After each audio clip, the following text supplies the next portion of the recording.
Hello, my friends, and welcome back. Thank you for being with me again today.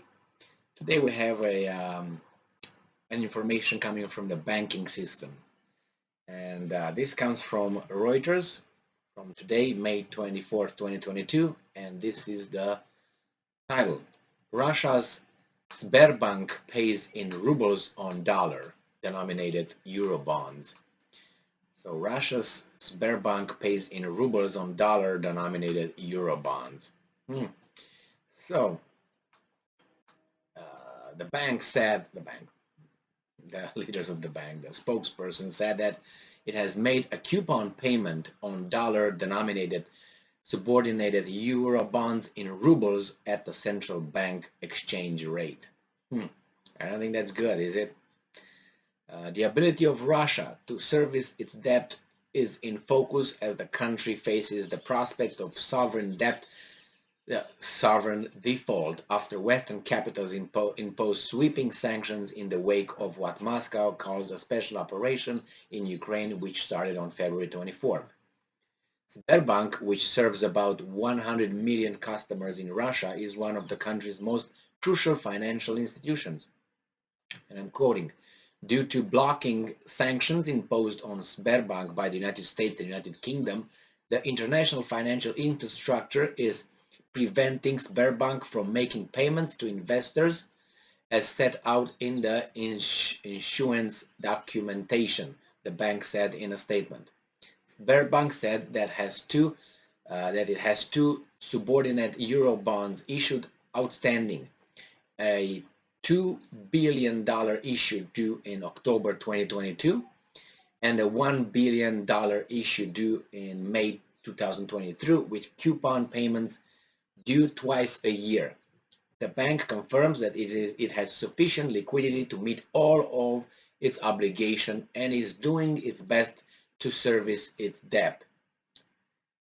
It's sad. Well, I do not have any doubt at this point that they have the liquidities, and besides, as you probably know, half of Russia's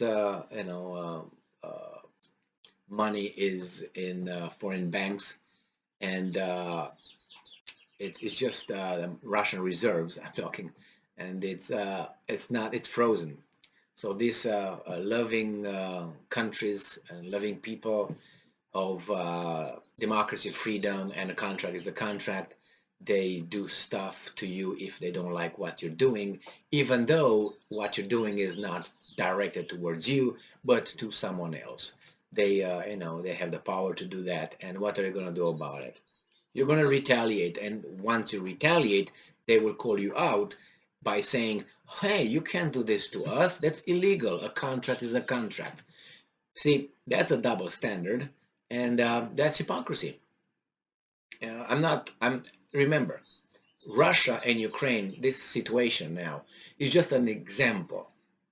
It's no affinity with this or that. It's an example. Could have been, I don't know, Bangladesh and India, or Bangladesh and China, or Nepal, or something in that area. Could have been in Africa, Zambia, Zimbabwe, who knows? And you have this kind of things. But these are examples that if we observe them, we understand how the world really works, not how we're told the world really works. So the same thing when you go somewhere to achieve something in your business endeavors, there are certain rules that are set forth. But then you find out that those rules were bent for some other clients. And when you observe that, you say, why did it happen?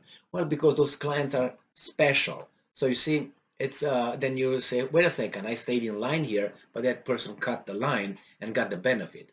So the same what's going on in East Asia, in the Pacific area, with China and Solomon Islands and United States and Australia being all upset about destabilizing the status quo and loving family of the Pacific region. That's another hypocritical and double standard when you see how Australia and United States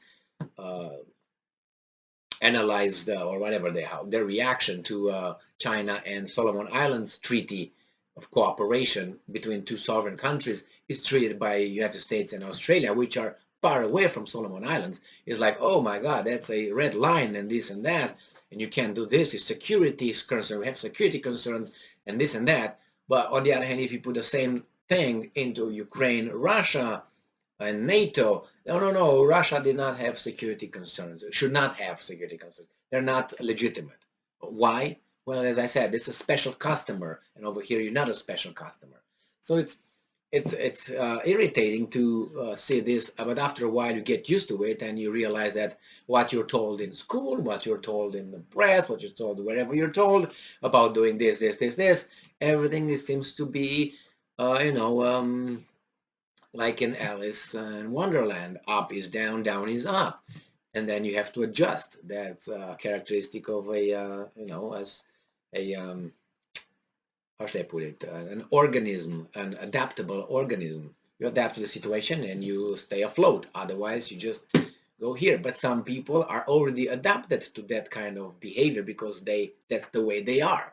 The problem is they tell you that it's not that way. It's different. We're all friends. We love this, and then it's different. And by the time you catch up with the gig, you lose some years in your life, and you lose a lot of other things in your life just because you played by the rules. And when you realize, hey, wait a second, maybe I was a fool all my life. What's going on now? It's not the way they say it.